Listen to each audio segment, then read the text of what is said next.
What is up, everyone, and welcome back to Happy Hour Hoops, the Triple H podcast. And we have a crazy day in the NBA world today.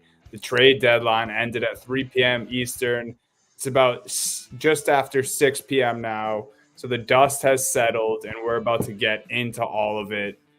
Guys, I've been just Twitter fingers all day today, trying to keep up with everything, trying to read who went where, who got bought out, who got waived. Is Steve said it best before we actually started recording. Tons of trades, not too many big names, but a lot of guys going to different places that moves the needles for these teams. And we're about to get into all of that. But before we do, you guys know that Happy Hour Hoops is brought to you by Win Streaks.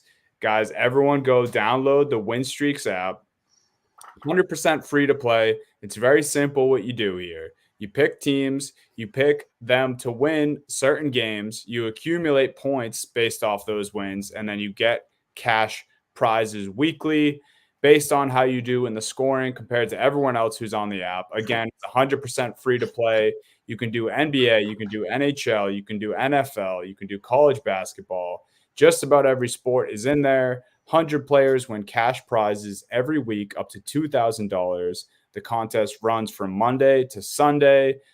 Never any deposits, guys. 100% free. If you're watching on YouTube, Jake is showing you on his phone. And the ticket here, guys, is use our code HHH when you sign up. Start winning cash prizes, picking your favorite teams to win. Simple. Go download the Win Streaks app, guys. It's the best. Now, the craziness. I'm going to tease it one more time, guys. We're going to get into the huge trades. We got news and notes, how we always start off. We'll start with Embiid because since we last recorded, it's been the Embiid. It's Happy Hour Hoops with Joel Embiid lately because it was all the MVP drama. Then it was the injury, and then it was, is he going to get the MVP if he's out too many games? He had a procedure. He will not get the MVP. And now we wait to see what the fate of the Sixers and the fate of Joel Embiid for the rest of the season looks like. I mean, it's just a super bummer. Where are you guys at with Joel Embiid? Obviously, we know he's not wearing the MVP. Do you guys think he makes a return? I mean, he better. He better for Sixers fans' sakes at this point. I think we'll see. It's going to be probably one of those things where we're not going to know until like a week or so before the playoffs. It feels that way, that we're trending in that direction. And with Embiid, he's never going to return quickly, right? It always feels like it's usually on the long end of timelines when it comes to Embiid. And Embiid had made it perfectly clear, and we talked about this last week, his focus is not these regular season awards. His focus is not to play 82 games in a season. His focus is the playoffs and to win this city a championship. And that's the priority right now. And so I would not be surprised that even if he could come back at some point, that he waits until the playoffs. But like I said, with the way the Sixers have treated Embiid in the past, they're going to be super, super cautious with this. And we're also talking, too, about a Sixers team that just lost one of the best players in the NBA, their superstar. I know they made a couple moves at this deadline, nothing too crazy, but a couple moves. They got to focus on winning right now. It's not like we can wait for the playoffs anymore. You still got to win these games to get there, or to even get a good seed or just get in at this point. So, with the way some of the Eastern Conference teams are playing too. I'm not going to talk about the Cavs because Jake doesn't want to talk about the Cavs, but there are some very hot Eastern Conference teams. The Cavs, the Knicks, and we're looking at Philly right now. They're going to start slipping without Embiid. We know it's coming, so. Who knows? It's one of those things. I don't think we'll know until right before the postseason. I would not be shocked right now, guys, if he doesn't play at all in the regular season. What do you think, Jake? I feel like that's kind of where I'm at. Yeah, pretty much the same. Like I wouldn't be shocked. They should play it safe with him. Honestly, the only thing that you should really, if you need to rush him back for, is if you're getting into play-in territory. Which, like you're saying, I mean, they haven't really looked. They haven't been winning a bunch of games. They're sliding down. You want to talk about the Knicks who made moves? The Cavs have been winning a bunch. The Pacers are still hanging around there. Like they're gonna fall out of order here in this Eastern Conference race real quick, and they're gonna end up with a very just a bad matchup in the first round for them. Like no matter what, it's not going to be, we were talking about a team who a couple weeks ago when Embiid was really playing well, like maybe they're the second place team there. Maybe this is the year where they're finally going to catch one of these teams and get to an Eastern Conference final. Now it feels like that's gone to me at this point. Because even if Embiid comes back, the thing with Embiid is his conditioning and when he comes back from these injuries too. Is he really going to be able to cook? Right. Like, I don't think he's going to be able to cook like he's been when he comes back, even if he's fully healthy. Right. Yeah, I said the exact same thing the other day to a friend, Jake. I presume Embiid will be back at some point. I think it's probably going to be the playoffs if they can hold the line, like Steve said, and make it there. They still have to do that. Bro, they're only 3 games out of the play-in right now. Yeah. 3 games out. That's crazy. Because both conferences are super tight right now, the playoff race. They're the 5th seed. They've lost their last 3 games, and they're 3-7 in their last 10. Indiana's creeping up. We know how Miami likes to turn it on at the end of the year. Oh, yeah. The Magic have been on and off, but, I mean, don't let them get hot. They'll sneak right in there. Mm-hmm. And then, you Bulls, Hawks – not teams to scoff at necessarily. They could easily make a playoff run. Don't let Kobe White get hot. Yeah. Don't let Kobe White get hot in a playing game. I wouldn't want to face him. It's sorry to our faithful listener, JBC, but did you guys see the Bulls haven't traded a player since 2021? They haven't traded a player or traded for a player since 2021. Donnie, I told JBC we'd be nice. We're not going to bring that up. We're just going to let the Bulls happen. We won't bring up the facts. I'm just stating facts. But what I was saying about Embiid, I think if he does return, I think it will be playoffs. And Jake, I was literally saying the exact same thing to a friend the other day. It sucks because Embiid's biggest weakness his entire career has either been injuries or conditioning. It seems like he got the conditioning part figured out, but when you come off, sorry, JBC, when you come off a long injury like this, it's almost out of your control if you're out of shape. Like he's not going to have his legs under him when he first comes back from this injury. Like Steve said, if they have a tough matchup in the first round, it's going to be horrible for the Sixers. Trying to ease Joel back into it, but also have to lean on him as much as they usually do. And then, they made some interesting trades today too, which we're going to get into. But I don't know. It's hard to tell after today if the Sixers got better. It really is. And well, like I said, we'll dive into that more. But it's tough. And now someone else is going to – I guess it makes for – a little bit more interesting of an MVP race because Joel was almost certainly going to win it if he wasn't going to miss these games. And now we have some stuff to kind of discuss, whether it's SGA, Jokic is obviously number 1 right now. Giannis is there. Tatum is there.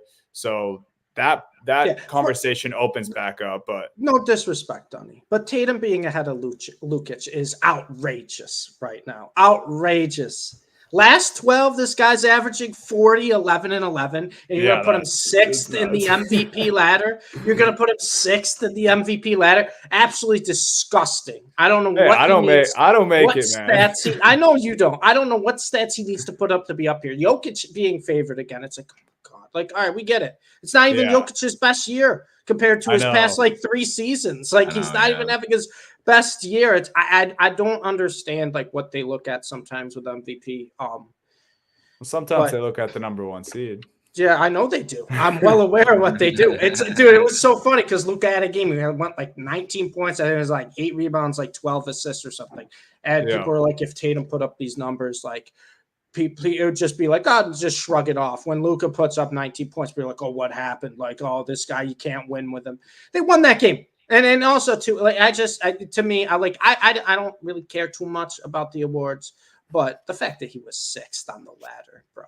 He should be high. And we've been saying that on the show, right? Even when Embiid was healthy, we're like, Luka, if the Mavs can get that record up, Luka still has a fighting chance at this. We were saying that with Embiid was still healthy, so I'm with you, man. I think obviously he should be mentioned there as well. They'll move Devin Booker out of him soon. They gave Devin Booker Player of the Week when Luka had his 73-point game and was crazy. Averaging 50, 12, and 14, I think it was that week. Devin Booker got Player of the Week. Devin Booker got Player of the Month. The month Luka was averaging 40, 11, and 11. I'm not mad. It's fine. It's a good day. It's a good day for the Mavs. It's a good day for the Mavs.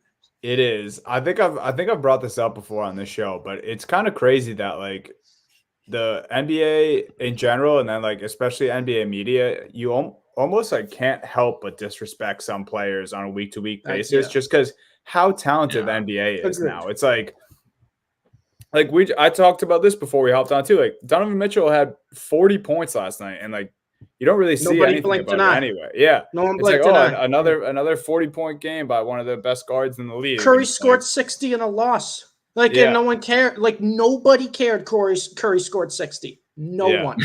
My one buddy who, like, he bets on the NBA every single day. He texted me, like, a week later. He goes, wait, Curry scored 60 the other night? I go, yeah. Yeah, he did. It just happened. Yeah. It just kind of happens now.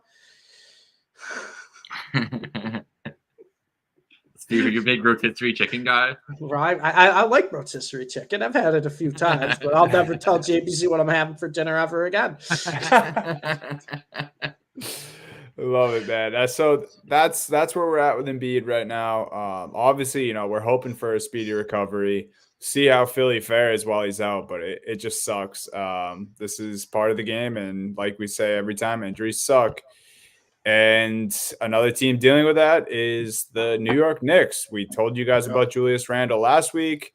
OG Anunoby's been sitting out. They were trying to just rest. I believe the report was that he had a loose bone in his elbow or in his arm somewhere, and he got it sounds bad, but they said it was a pretty minor procedure that he got either today or yesterday, and he's going to be out for the next 3 weeks. So Randle and Anunoby will both be sidelined. And you know, we can segue that by talking about what the Knicks did. Yeah. Whether it was for insurance or they're making these moves anyway. But we're going to try to get through all of these trades that happened today. If we don't talk directly about your team, you know, maybe it's a lower scale move. A lot of stuff happened. A lot of people got waived. A lot of people got cut. But we're going to get into all of it right now, and we're going to hopefully try to cover all of this.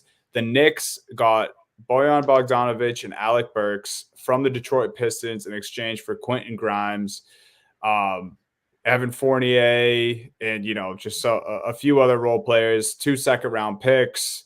I think Malachi Flynn was in it too. Yes. Big deal here. Honestly, decent trade for both sides. I think Quentin Grimes, I feel for him having to head to Detroit. I don't think he wanted to, or maybe he wanted to get moved. I don't think he wanted to go to Detroit.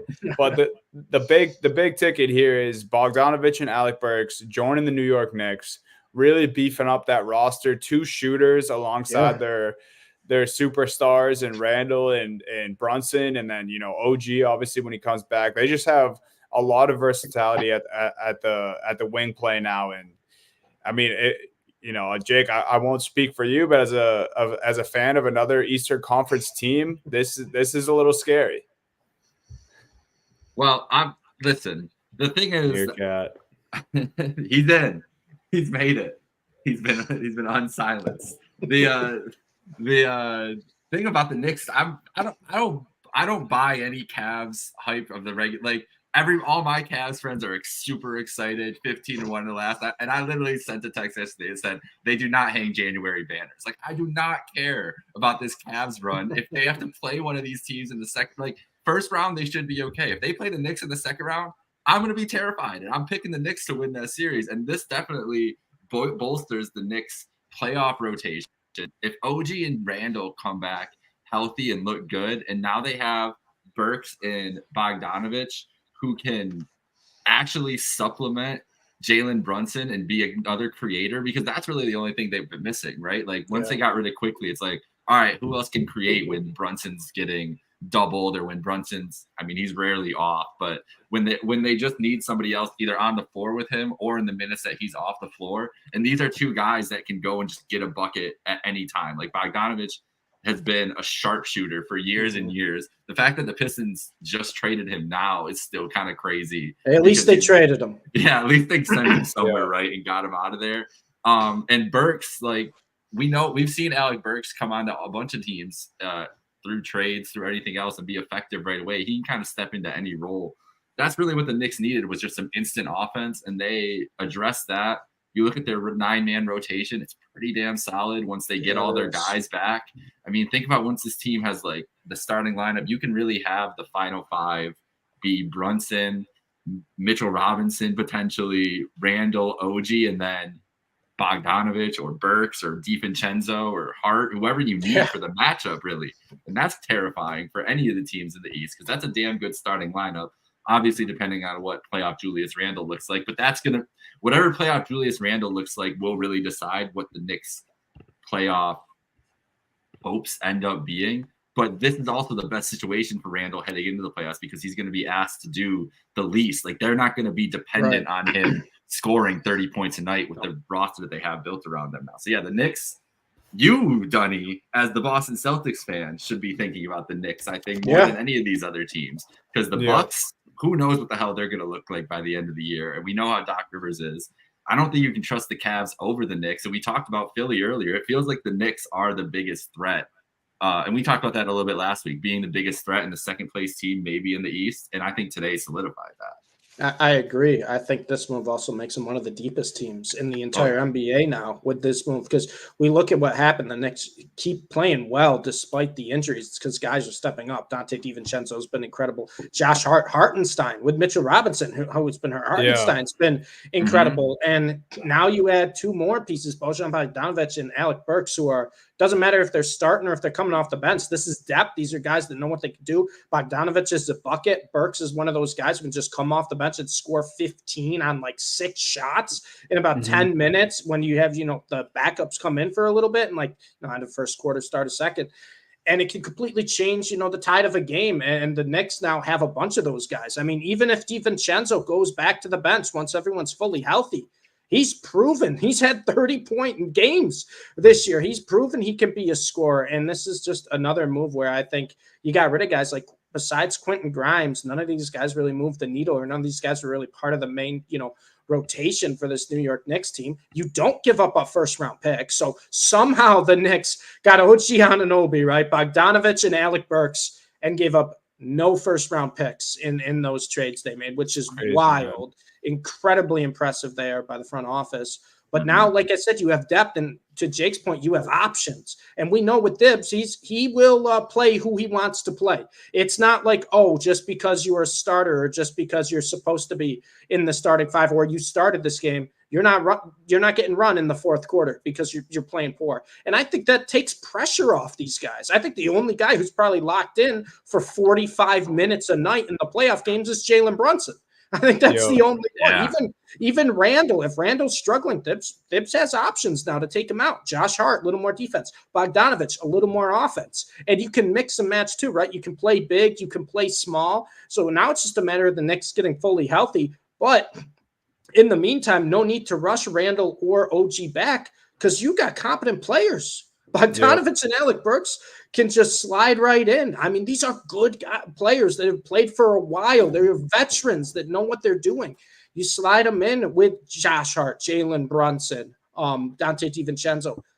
The Knicks are a legitimate contender right now. And I'm not just saying contender of, they can make noise in the playoffs. This team could give the Celtics a series and very good chance they go to the NBA Finals. Yeah, and to your last point, Steve, about Thibs kind of just playing whoever he wants, take a look at the guys who went out the door during these trades. Quentin Grimes, Evan Fournier, guys who were vocal about Thibs' coaching ways and how they didn't understand their role in the team. And someone else who was like that, who was vocal, Emmanuel Quickley and RJ Barrett, both had said things in the past. Thibs was like, okay, you guys don't like how I play? See ya, there's the door. And they're rolling with the way that they've always played. I gave Thibs shit over the last couple of years. Maybe it was just the personnel. Maybe his coaching style has always worked. And it was just guys who weren't buying in because the guys who are there now are bought in. And the Knicks, like you just explained to us, are scary. And they can do more, than just make a little bit of noise in the first round. They're legit. Obviously I do want to see what that looks like when they get playoff bound. But you mentioned Hartenstein. Like, people forget Mitchell Robinson will be back at some point too. He's just a better version of Hartenstein. I have a friend who's a Knicks fan. We were talking about that last week. Like, Hartenstein has been great, but like you guys are getting Mitch back. Like he will be back, and along with Anunoby and Julius Randle, when those guys are healthy, it really, it's the same thing we've said for the last 2 years. It literally just comes down to Randle. Is he going to show up in the big spot?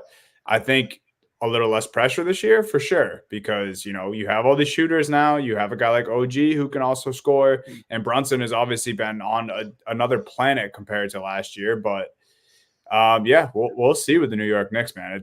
This was a exciting trade deadline for them. It's already been an exciting season, and here they are, man. Knicks are here to stay. I'd be shocked if we see them drop any lower than that 4 spot for the remainder of the season. Me too. Oh yeah, me too.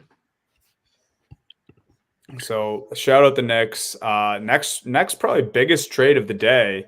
A guy whose name we don't hear much of anymore, but it might just be because he was playing in Charlotte.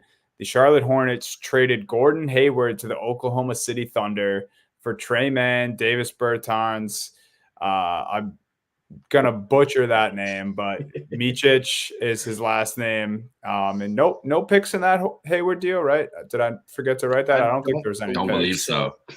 Yeah, so Trey Mann, a guy who I think people are high on, an explosive offensive talent, just hasn't really gotten his shot yet. He goes to the Hornets along with Bertans, and then Gordon Hayward, man. Like I said, we haven't heard much about him. He's making a bunch of money in Charlotte, not doing a whole lot. He's been nursing a few different injuries this year, so he hasn't even been on the court recently. But Hayward, a veteran wing who can score at all 3 levels, added to this super athletic, young, fast-paced Thunder team is a perfect fit, if you ask me. I think, if they're not the big winners of the day, I think Thunder are top 2 as far as winners of the trade deadline go. This is one of the better trades I saw today, I think.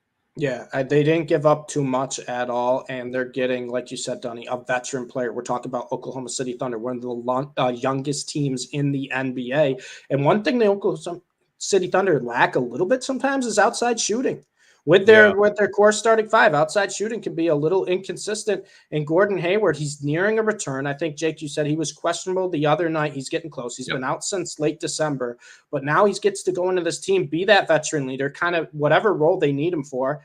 And like you said, this is a guy that could just score 20 any night, really. Like, people forget because he's on Charlotte, but Gordon Hayward's a baller, man. This guy knows how to play, and he gives the Thunder, that veteran leader they need, and also that outside shooting. And as someone, like I said, who's been high on the Thunder to start this season, this is kind of the exact type of player the Thunder need, right? They need a guy who's been around multiple teams. They need a veteran. They need a guy who will do what's asked of him. He's not going to, demand the ball. He's not going to complain about minutes. He's just going to get right in there, play his game. And I think that's the perfect thing for a young team that's, led by young superstars. I think this is and also like I said, look at what they gave up. Thunder ain't missing any of those 3. No. They're not missing any of those 3. And like people talk about Trey Mann, but you got a guy like Cason Wallace, the rookie, who's kind of been better than Trey Mann. Isaiah Joe, like the guys like that, young players that, even if Hayward comes off the bench, to just play with those second guys who come off the court is going to be a huge, huge help.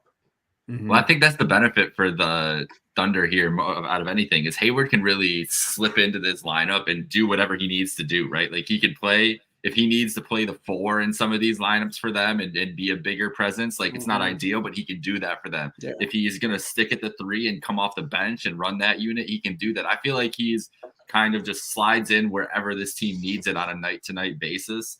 And the thing, I think Ryan Russillo made the point earlier when they were talking about this trade, it might just be to bring that average age up that we've been talking about, because title teams have a certain average age. And as you said, like, I think, Dunny, you said before this, Gordon Hayward, the last time he was an all-star, none of these Oklahoma City Thunder were in the NBA. Crazy. So this is clearly a vet that they needed some kind of veteran presence, some kind of playoff presence going into, obviously, a playoffs with high expectations. Like, this is a team that, as we're sitting here talking about this, is tied record-wise for first place in the Western Conference. Like, they're, regardless of whether, they're a year early or they're going to be, back in this situation the next couple of years because of the core they built, you can't you can't miss situations like this. You can't miss opportunities like this. You have to try to take advantage of them. And I think this is the move that is perfect for this team. It doesn't take away from the stars. It's not going to take a lot of shots away from the stars, but he's a perfect guy who can come and supplement what they need to do. And if they want him to end up starting, they can slide Giddey out or slide somebody else out of that starting lineup, and he can fit in there seamlessly. He's not going to be a guy that really demands the ball, demands a bunch of shots or anything like that. It's a perfect fit, I think. I don't know how Gordon Hayward feels about moving to Oklahoma City after moving back to North Carolina, and that was going to Charlotte. That was part of the big deal for him. But hey, if it's a chance to win a ring again for this guy, I feel like he's going to come buy in and really try to be the leader that this team wants. Yeah, much better chance here, I'd say, to win a ring than Charlotte. Yeah. I think you could say that pretty confidently. It's also, people forget the bag that Michael Jordan, put on the table for Gordon Hayward when he first got to Charlotte. Yeah. So I would say, playing for the Hornets, playing for OKC, I think he's going to be all right playing for OKC. I'm sure he's happy he knows he's going to be playing in the playoffs again. Mm-hmm. And then on top of that, his money's already right. So, I'm sure he's happy with this. So good for Gordon Hayward. I think it's a genius move for the Thunder. A lot of these guys, they haven't even had to pay yet, so they don't even mind bringing in Gordon Hayward and having to pay him whatever they have to pay him, because so many of their guys are still on rookie deals. They don't have to worry about that for a few more years for a lot of these guys. And yeah, I mean, it's just a perfect dude. I'm excited to see how they play him, Jake. You mentioned they can do a lot with him if they want to. Bench unit, running the bench unit would probably be the smart move. You'll probably see that a lot. Right. Maybe come playoff times, they want him in the starting lineup, depending how well he's playing. But yeah, super exciting, super interesting move. And Steve, I think you might have said this before we started recording, but kind of came out of nowhere too, right? Yeah. Hayward, yeah, there's rumors that Charlotte wanted him out, but how long have we been hearing that Charlotte wanted to get rid of Miles Bridges or PJ Washington, a guy we're going to talk about? They've been saying they've been trying to trade their whole team for the last 2 years. So no one really thought, and he was going to go anywhere, and if anywhere, nowhere of significance. And here he goes to one of the best teams in the league. That's the thing. I don't think anyone expected OKC to make a big splash like this at the deadline. And then, right, you were they're I don't want to say overachieving, because I think they were going to be one of the better teams in the Western Conference this year. But a lot of people, you look at OKC near the top of the Western Conference standings, are tied for the first right now. It's like, wow, they're playing really well. They might be a year or two ahead of schedule.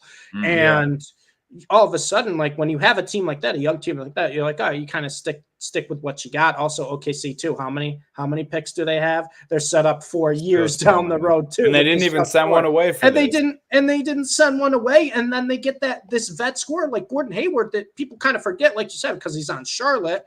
And not only that, he's been hurt for a little over a month now. I think since the end of December.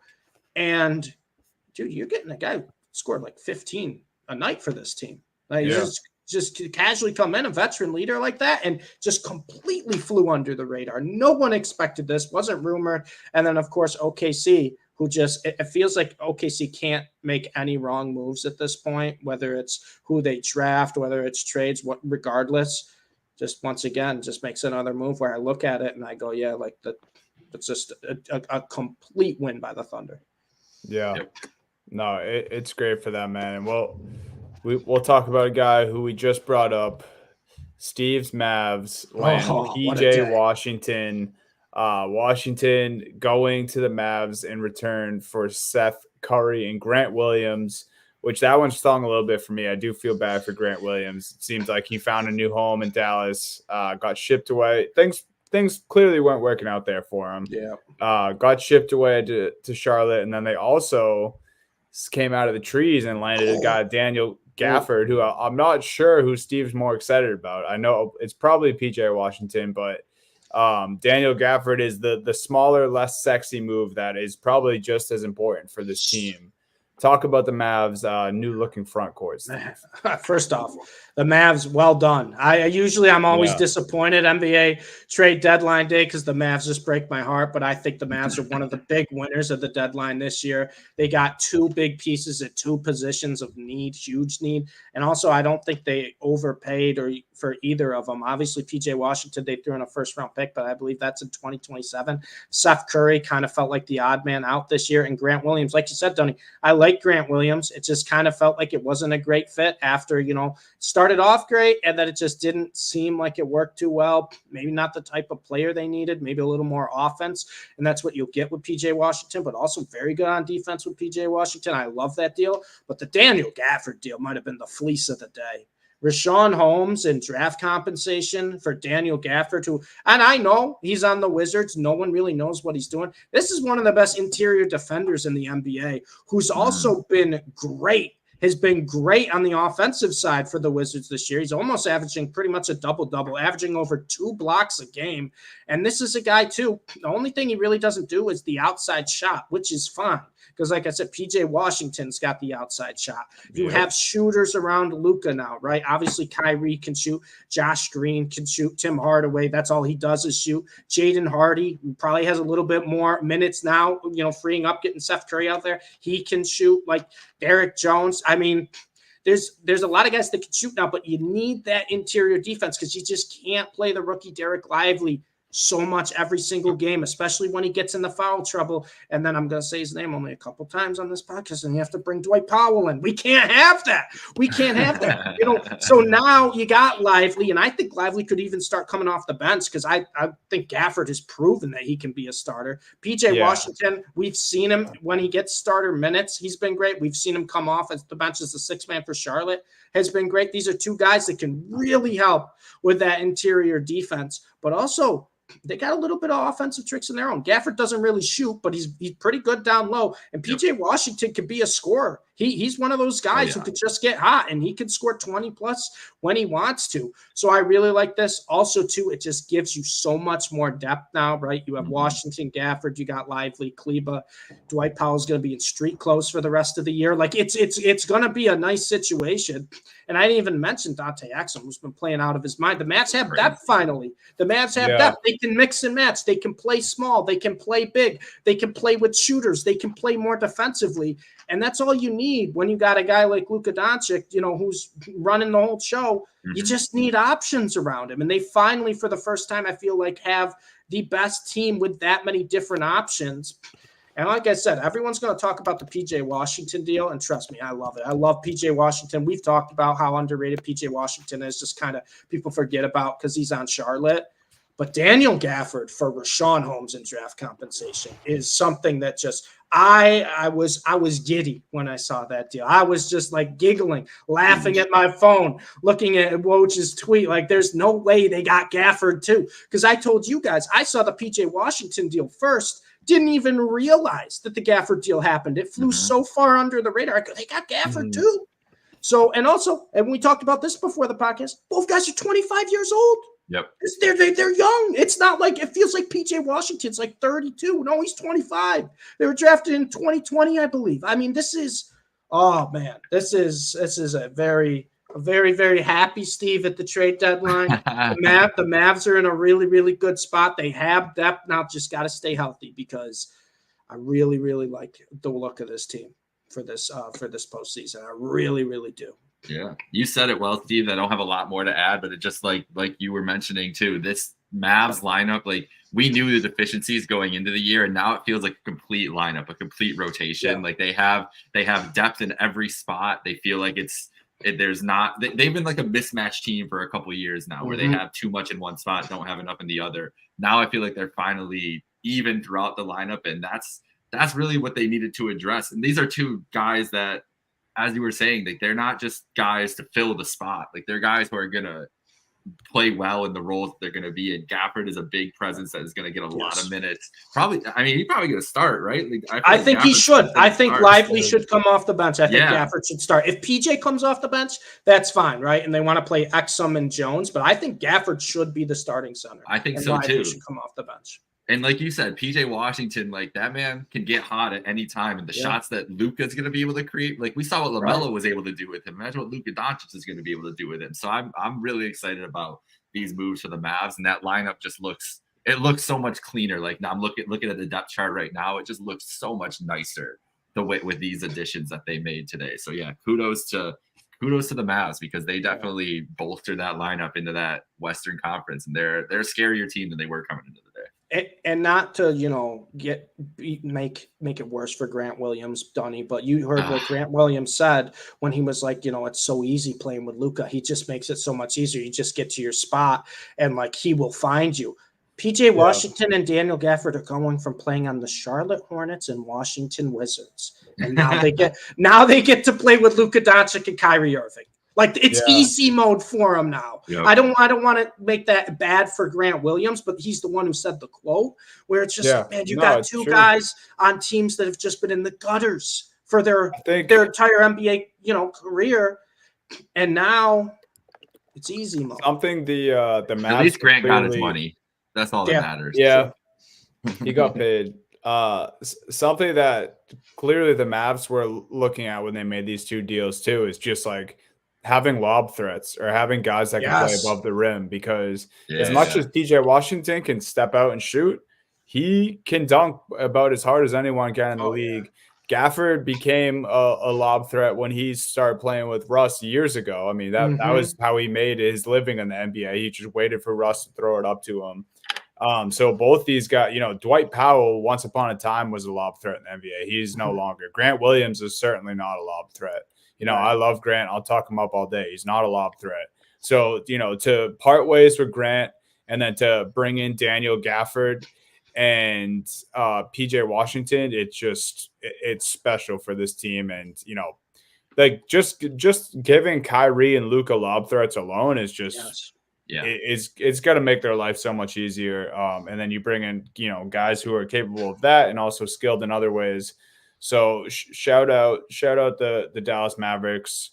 That was the biggest thing about winners at the deadline. I would put them right up there with OKC. I think Toronto, who we're going to talk about, sneaky. I don't know. I thought they were going to keep Dinwiddie, so I tweeted earlier that I thought Toronto was, and it was based on the moves that they made earlier this season when they acquired Barrett and Quickly, but. Yeah, I would say Mavs overall, just as far as, beefing up your actual rotation, it's hard not to put them up there. A lot of teams got better today. I'm so excited teams got better Mavs basketball, guys. I'm so excited for the final 30 games of this season. My team, the Boston Celtics, we don't have to spend too much time on here. They traded for Xavier Tillman yesterday. And then made a few smaller trades today. They got Jaden Springer from the Philadelphia 76ers for a second rounder. They got Tillman from the Grizzlies in exchange for 2 second-rounder and Lamar Stevens. And then they traded Danilo Banton right at the buzzer today for a protected second-rounder from the Portland Trailblazers. I like the Tillman move. I think a lot of people on Celtics Twitter were breaking it down where Brad probably likes Tillman because there's film of him locking down guys from Jokic to Luka Doncic. Like he can switch on to everyone, basically is what I'm getting at. And just having a backup big who you can switch is something that Brad Stevens loves. And then Jaden Springer is kind of just it seems like Brad maybe took a flyer at the end of the deadline, a guy who's 21 years old. He had some big moments against the Celtics in the preseason, and Brad probably remembered that. So Celtics, one of the better teams in the league, didn't need to make any crazy splashes, but Brad Stevens wasn't letting a trade deadline pass without getting never.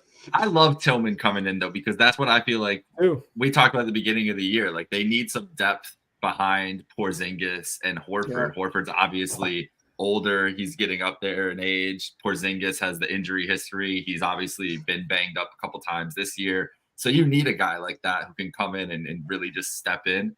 Just sad to see my guy Lamar Stevens go. It's just they couldn't even on the goodbye tweet yesterday, Donnie, they couldn't even show him playing. They had him in the street clothes. Yeah, he hasn't really been in the rotation, bro. It's tough. It's tough. I will say I did think he was going to be the one owning the O'Shea Brissett minutes, but it kind of seems like they were competing for those minutes at the beginning of the year. And Brissett, I don't know if it's I mean, Brissett's been playing well. I don't want to take anything away from him, but yeah, I think that's what it came down to. He just didn't get the rotation, and then Lamar can't shoot. That's really what the biggest thing is. He needs to be able to hit a jumper on that team, and you can't. Now he's in Memphis, so we'll see how he fares there. Celtics, I give some thumbs up. I'm not going to put them in the winners. They didn't need to do anything. They didn't need to, but they're always going to do a little something. Yeah, so I like it. Next up, Buddy Hield. This is one of the first trades of the day, actually. Buddy Hield to the 76ers for Marcus Morris and Korkmaz, who actually both ended up getting waived, and 3 second-round picks. Pretty crazy haul for Buddy Hield, if you ask me. But this is a guy who's been rumored to get traded for like the last 4 years, it feels like. He's also he was weirdly a guy who was always talked about being traded, but kind of also beloved by the Indiana Pacers at the same time, or at least the fans, it kind of seemed that way.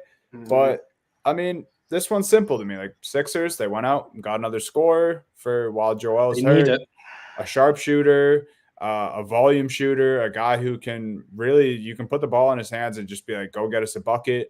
They don't have many of those guys. Obviously, Maxey, Buddy Hield and Maxey being on the court at the same time should be interesting. But I mean, it's a little weird what Philly did today. We'll get to the Pat Bev trade next, but they gave Marcus Morris keys to the city 2 weeks ago, I think. Yeah. Then he gets traded out of Philly. I don't know. I don't know. I think it was, if you ask me, I think 3 second rounders and 2 of your rotation guys is a little bit of an overpay for Buddy Hield at this point. But I do think Buddy Hield is a guy that they need on their team. Or a player like him they need on their team. So I don't hate it, but I do think this might have been one of the overpays of the day. Yeah, I'm kind of with you there. I mean, I kind of like it for the Pacers because it felt a little cluttered at that position, right? Mathurin, you don't know if he's going to start or come off the bench. Naismith has been playing great for the Pacers lately. I'm so happy for him, man. And I think that's kind of what made them, make this deal or a trade, Buddy, because we had heard the rumors. Too. Yeah, we had heard the rumors for a couple of years. Are they gonna trade Buddy? They're gonna trade Buddy, and it was like, no, the Pacers are playing well. Keep what you got. But it's like Naismith's playing well, like you said. Nembhard's playing well. Ben Mathurin, we know the rookie year he had. He's playing well again. McConnell, I know he's not really a scorer, but McConnell's another type of guard depth you have that they like mixing him in, and it's one of those things where it's like, sometimes everyone kind of has their price. I like what they got back. I think Morris is actually probably going to be a nice spot for the Pacers. Obviously, they got rid of Korkmaz, but 3 second rounders too. Oh, Morris got cut too. Oh, Morris got cut too. Yeah. I didn't even know he got to. I thought it was just Korkmaz. He got waived. But 3 second rounders is something that you can use, you can flip, and like I said, it's sometimes I don't want to say addition by subtraction because Buddy Hield deserves more than that. But it kind of opens up more minutes for guys who have been playing well. Like I said, Naismith, Mathurin, Nembhard. It kind of opens it up for these young guys. And for the Sixers side of it, you just need someone who can score because we've seen games where Maxey's been great as the go-to guy, and we've seen games where the defense just kind of mauls him. And it's tough because I love Tobias Harris. I wouldn't call him a number 2 offensive option, but I think he's a great player. Kelly Oubre can just be too inconsistent. And then who do you have? Daniel House. It's just Buddy Hield gives you at least another scoring threat, which can kind of help take a little bit off of Tyrese Maxey in the games where teams do really focus on him and say, let someone else beat us. And like we said, the Sixers are kind of desperate, right? They're slipping.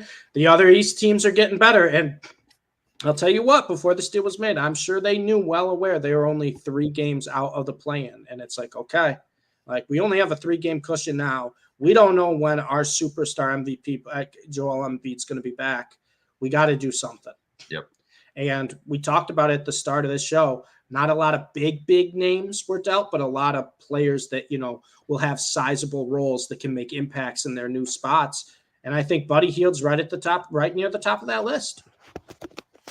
Yeah, You made a great point about the role for the Pacers to want to do this, right? Like it feels like it's a Mathurin Nesmith.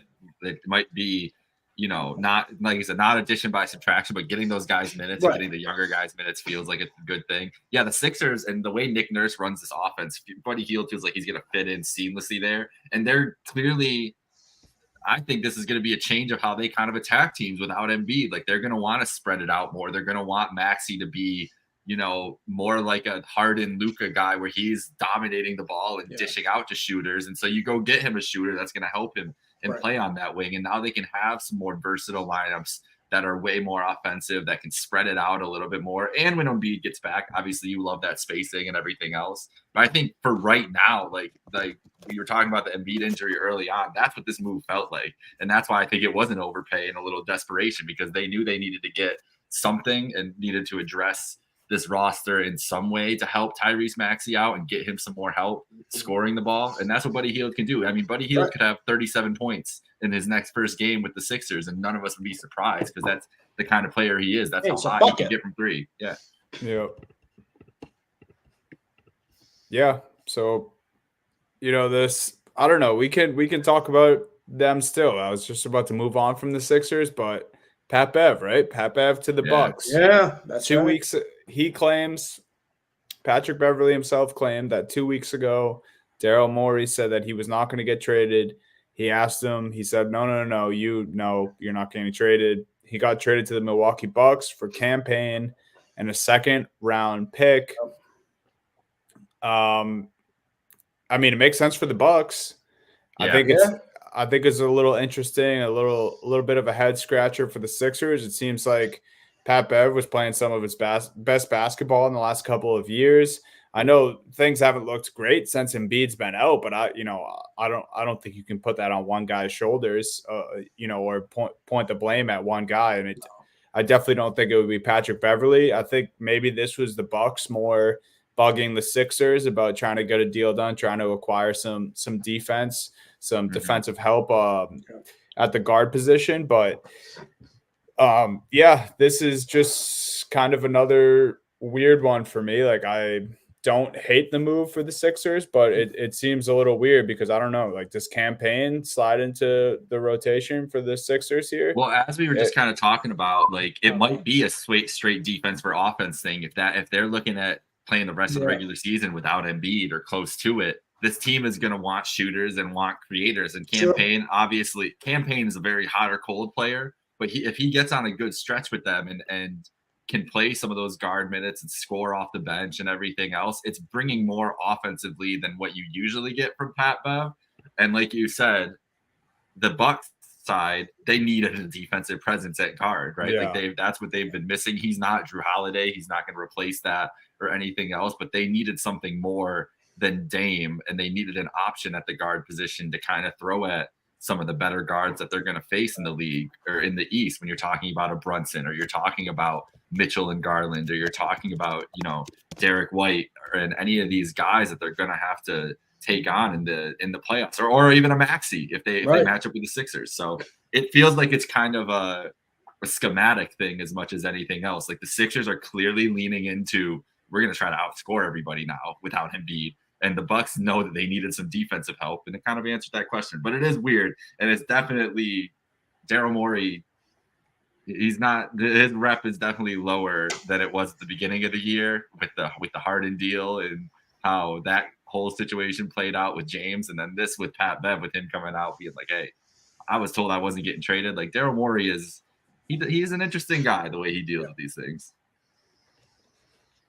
Yeah, I mean, I kind of like it for the Bucks. What was the big thing I said was the downgrade from the Bucks, this year to last year was the defense at the guard position, right? You lose Drew Holiday, and as much as we love Damian Lillard, he's just not there defensively. Other guys are getting older, and Pat Bev, he's a little bit better defensively, right? He's one of those guys who's not afraid to get physical, not afraid to get dirty, and I think Pat Bev's a good fit for this Milwaukee team.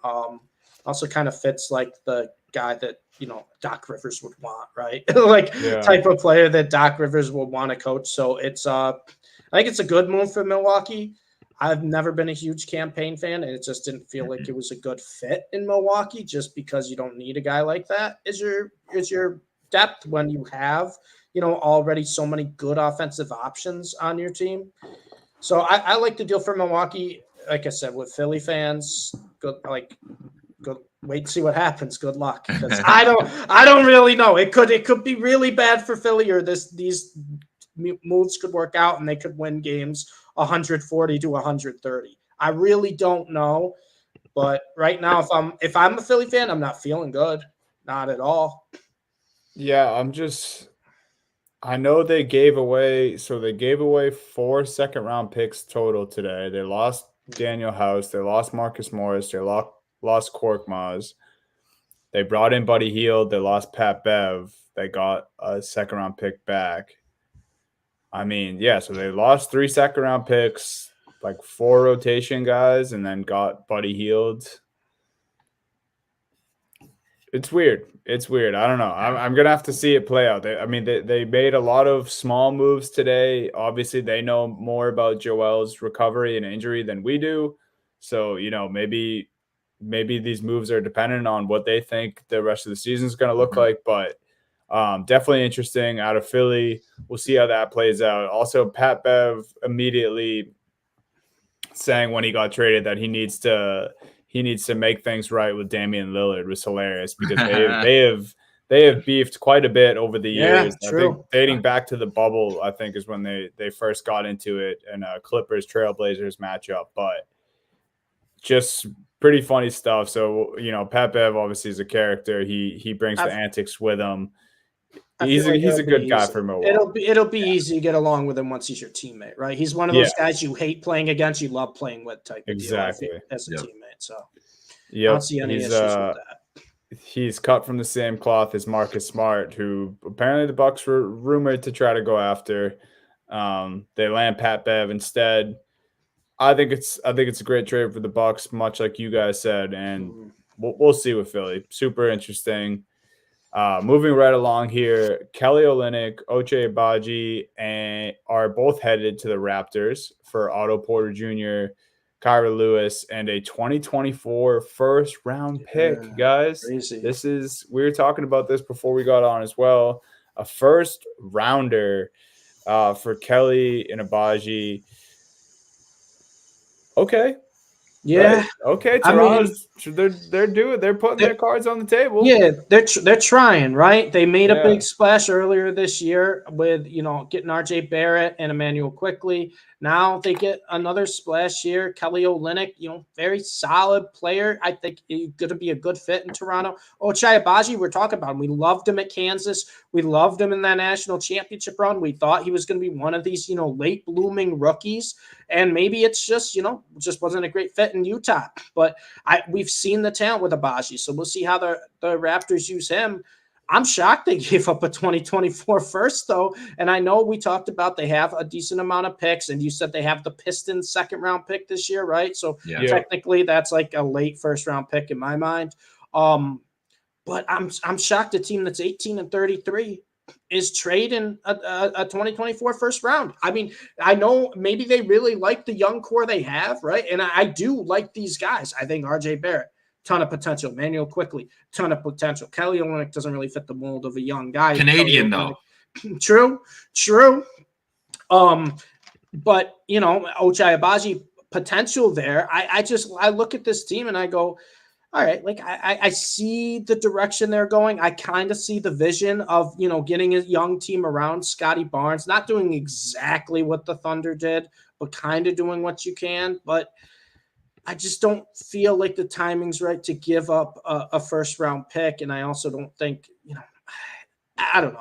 It doesn't move the needle for me right now of saying, oh, the Raptors are going in a direction of they want to sneak into the play-in and win now, or this is a long-term rebuild type deal. It just kind of feels in the middle where I'm uncertain of what this deal means for the direction they want to go.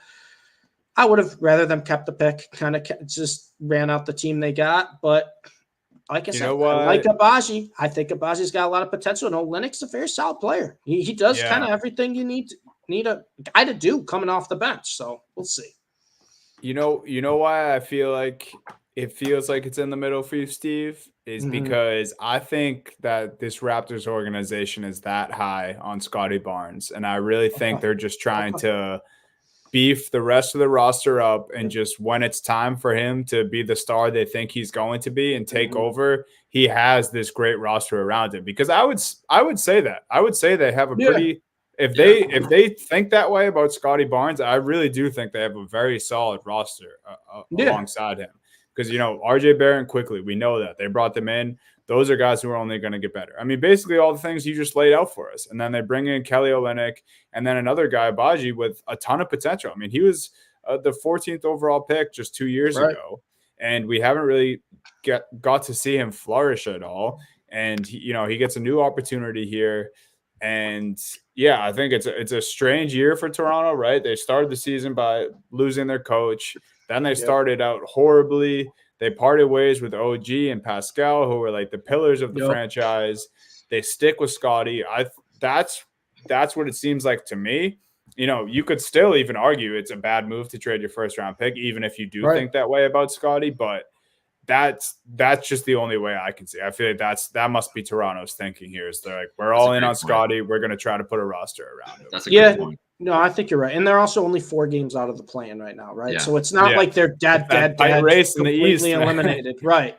And who are they chasing right now? Brooklyn, Atlanta, and Chicago. Sorry, JBC. But none of those teams are really like Chicago report today that they wanted to stay intact because they're charging for the play-in too. Right. Exactly. Everyone's fighting for the play-in, baby. Right. But none of those teams are like a lock to me, so I get it. And honestly, if we look at all 4 of those rosters right now, Brooklyn, Toronto, Atlanta, and Chicago, you can argue that Toronto's got the best roster. Yeah. You really could with the moves they made. After today, yeah. So, like, I get it. It just, to me, like I said, when you have a team, and I don't know exactly what first rounder is. I know sometimes with these deals, you really never know until a day later. But I would have rather kept the pick, and I just don't know right now. And maybe they are that high on Agbaji. I just don't know right now if Olynyk and Agbaji are worth a first-round pick of a team that's 18. No, I don't think so. I'm with you there. I just feel like that was Toronto's thinking for me. What their term of competitive is, JBC, is that they had the highest attendance in the league this year so far. That's what they care about. Chicago, baby. The money's coming in no matter what. You know what? JBC wants to hate on that, but I know JBC's been to a few of those games. You're helping to that highest attendance, JBC. Yeah. So you want to get mad at what they saying competitive is? You're feeding right into it, JBC. Dunny said the Raptors believe in Scotty Barnes. Maybe that's just Kobe White. Maybe they're like, Kobe's our guy. He's coming up. I think that the last thing I'll say about the Raptors is it's something that you touched on last week, Steve. This is not a great draft class. We don't know who's going to be good and who doesn't. So maybe the Raptors have been, and we know Masai obviously that was his like bread and butter with overseas scouting and everything before GM. Maybe he just looked at all these guys. It's like, there's nobody worth us trying to be the 10th pick and grab one of these guys. Let's just go with this team going forward. And we still have a couple lottery. Well, the Indiana won't be a lottery pick. They might get a lottery pick out of the other crazy deals. So who knows? I get that. I just think sometimes too, when you have excess picks like that, like with OKC picks, you can bundle them together, right? You can package them together to kind of move up or to make a bigger splash. And in my mind, it's just like, would you have rather held on to the pick or get Olynyk and Agbaji? And maybe, like I said, maybe they are really high on Agbaji. We did like Agbaji a lot coming out of college, and he does have a lot of potential. So maybe that is what the Jazz said it was going to take. But in my mind, it's like, I just don't know if I'm comfortable with an 18-33 team being like, we're trading away next year's pick. Like, you know what I mean? Like, we're trading away this coming draft's pick. So, but hey, the 4 games out of the play-in, they probably have the best roster. Like I said, those 4 or 5 teams fighting for it. And I'll be excited. And maybe, I'll eat my words if Agbaji starts to have a sizable role for this team or something. Yeah. I mean, I think he'll probably at the very least get a little bit more of an opportunity. Yeah. But yeah, I think it's cool. I think that Toronto, at least, if I was a Raptors fan, I would be happy at least they're being active, especially making moves. Especially like they didn't get complacent after the OG and Pascal deals. They still wanted to try to improve the roster. If I was a Raptors fan, I'd be excited about that. the rest of these deals, a little more on the minor side. We'll try to and they kept Bruce them. Brown too, right? They kept Bruce Brown too, which is yes, which is I think a kind of a big win for the Raptors. Yeah, and I think that also points to what I was talking about. Like maybe I think they just might be okay with the roster they have. I think they, and let's lay it out correctly too, because a lot of that losing and those 33 losses came at the beginning of the season when they had everyone, which is kind of weird that was the case, but that is how it happens. They got out to a very, very poor start. They haven't been great since then, but they also haven't been horrible. So yeah, it's interesting. Toronto. It's weird that the Toronto Raptors are what they are now. It's like for so long it was Siakam, OG, and this group, and Lowry obviously is gone now, and he has been for a few years. But it's just like completely different. Like they wiped clean slate, and now it feels like they already are competitive again. So cool moves for the Raptors. Only guy from the championship team still on the team's Chris Boucher, right? Wasn't that something that we saw the other day? Crazy. Yeah. It's nuts, bro. I know. So shout out Toronto. They're making moves. And that's why we love the NBA though, right? That's why we love the NBA. That's why we love the trade deadline. You don't see this in the other sports with how many moves happen, the change of teams. That's why we love this league. It's the best. I mean, these teams are changing every year. And you can nitpick like a first rounder for these guys, and it's like, it's a fair conversation to have, because like these little things matter in the NBA. You only have 5 guys on the court at a time. Exactly. And injuries happen, as we know, as we touch on at the top of every episode. And it's great, man. This is such a cool day in the basketball world. It seems to get more and more exciting, more and more hype every year. And we'll round it out with these smaller deals, but like I said, they could still mean a lot. Started with Dougie McBuckets, Doug McDermott, traded from the Spurs to the Pacers. This was actually where Marcus Morris ended up getting cut, because he was on the Pacers in the Buddy Hield deal, got traded to the Spurs, got waived when he got to the Spurs. So we have McDermott with the Pacers now. They added, a shooter, a scorer. Yeah. Kind of makes sense. Just a rotation guy there. DeJounte Murray stays in Atlanta. Shocking. This isn't a trade, but it should have been, because we've been told for months that DeJounte Murray was going to get moved. There was a bunch of players who were supposed to get moved for, and Atlanta Hawks stay put. It's crazy. If you would have asked me before, like once the season started, who would get traded first, Pascal Siakam or DeJounte Murray, I would have said DeJounte Murray. And you had Pascal traded. DeJounte Murray just I can't believe it. Just stayed there. And he's a guy too that would really help a team. Just doesn't seem like it's the right fit in Atlanta. We kind of always saw this from when they initially got him. It's like, you got 2 guards that are not the best defensively. Like DeJounte Murray, I think he kind of wants to run the offense a little bit or be the playmaker. And that's what Trae Young has become. Like he's getting 12 assists a game. And then he just stays put.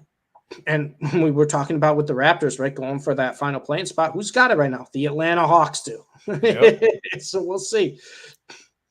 Yeah, man. He was, everyone. I saw rumors about DeJounte Murray for Herb Jones. Obviously the Lakers thing was rumored for so long for D'Angelo Russell. Also with the Pelicans, I saw DeJounte Murray for CJ McCollum.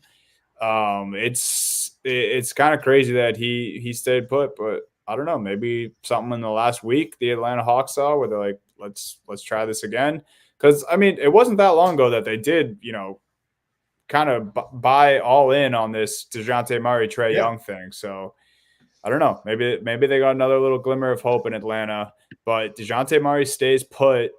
I don't have it on the doc, but I did want to mention this too. Mikal Bridges also stays put. Which it was once it got closer to the deadline, that was kind of the feeling. Mm-hmm. But seeing some of these reports that Mikal Bridges and the Nets were offered 5 first rounders for Bridges, crazy, and they turned that down. Crazy. I mean, is this just what Rudy Gobert did to the NBA? Oh, I know, right? Are people just afraid to trade that many first-round picks now? Yeah, the Nets are in such a weird spot too that who knows what they're trying to do, but I guess they're just like, Mikal's our guy. We have to have somebody on the posters next year. Mikal's gonna be that guy. And like Ben Simmons just came back and he's already saying in pressers that he wants to be in the starting lineup, which like, Ben Simmons, I think deserves to be a starter, but it's weird shit going on in Brooklyn, bro. I'm surprised that at Mikal Bridges, this point of his career, if 5 first rounders was offered, I'm surprised that wasn't accepted. But another guy stays put. This is the NBA where amazing happens. We talked about it. So many little moves happen, and then a bunch of these guys who are rumored to be traded also can stay put. Someone who got traded from the Nets to the Suns, Mr. Royce O'Neal. Yeah. And David Roddy. I think he came from the third team. I think he was with the Grizzlies, right? Yep. And they both went to the Suns. This makes sense. They wanted to add wings, defensive wings. I think I saw Royce O'Neal in a trade rumor to the Suns like a week and a half ago. So they went out and got one of their guys. This was also a team that was rumored to be trying to go after Marcus Smart. So Suns did what they had to do here. Steve, would you say kind of the same thing for the Suns, like you said about the Celtics? They really didn't have to make a move. No, they didn't have to. But I like both these players. I really do. I liked Roddy a lot when he would get his moment in Memphis. It was a little bit at the end of last year, right? His rookie year. Yeah. Then he had some games this year. A little year, bit recently because all the decimated lineups, right? So I really do like David Roddy. He was Colorado State, one of my favorite college basketball players to watch. And then Royce O'Neal, just a guy who's been around the block, just kind of knows what to do. I like both these guys. I hope they're both in kind of the rotation for the Phoenix Suns. And it's, like I said, another great team that already I thought had superstars, already had depth. Just adds a little bit more. And then this was a trade that I alluded to, talking about the Toronto Raptors earlier. Dennis Schroeder from the Raptors to the Nets. So they had a little more ball handling, a little more scoring. And they move on from Spencer Dinwiddie, who was there for a minute. Surprised. Talk about scoring. They swapped scoring with scoring, so it's kind of a weird deal. And then Dinwiddie immediately waived by the Raptors. Jake, you explained it to me before we hopped on. I already forget. What was it? It was $1.5 million. Roster bonus that he was due. Roster bonus. Okay. Yeah, and maybe it's just like a do right that like.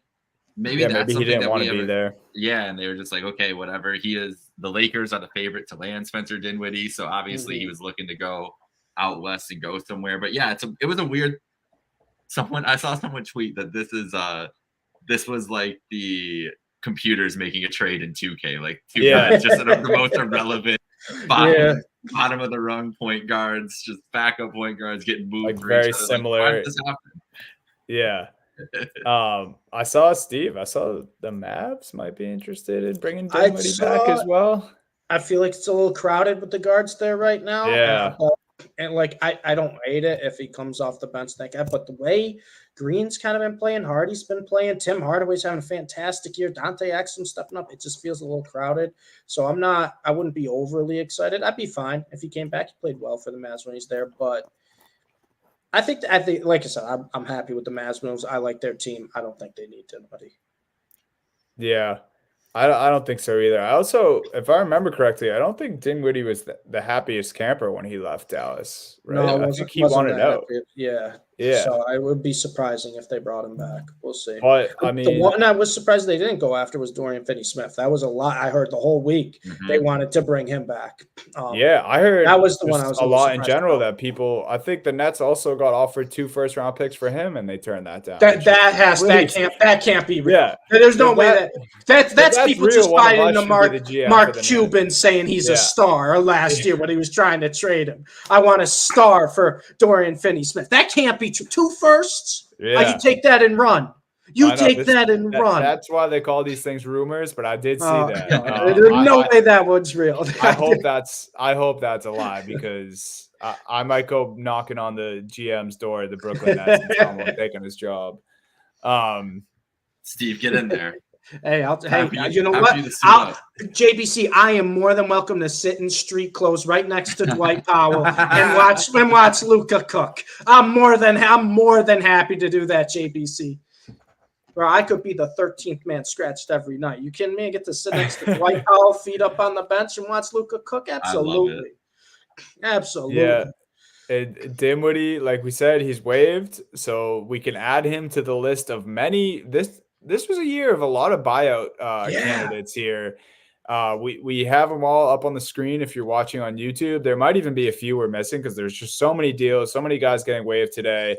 But the big names that we could think of, we've mentioned a couple. Dinwiddie, obviously. Victor Oladipo, he was involved in that Steven Adams trade that happened in the middle of the week last week.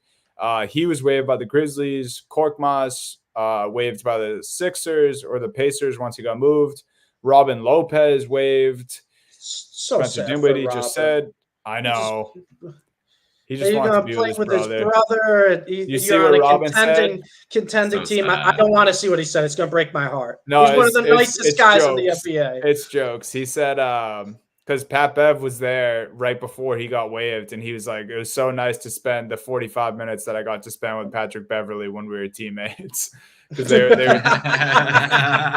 the trade went through for Pat Bev, and then 45 minutes later, he got waived. Gotta love Robin, man. I feel so bad for him, though. Yeah, it's tough. Corey Joseph also in the buyout market. Marcus Morris, Daniel House, and Killian Hayes, who we had a few laughs about Killian Hayes in the group chat earlier, but that is talk about a player who just did not work out, man. That is Killian Hayes. Yeah. Marcus Morris. They tried to make it work this year too, man. They gave him the minutes. They gave him the. I know they're like, we suck, man. Like here, try something, and he just still couldn't make it work. I'm telling you right now, and everyone who's watching, you have to try to find the TikTok account of the Pistons fan who just roasts Killian Hayes. He will just every single game just only record Killian Hayes and just commentate on how bad of a basketball player is.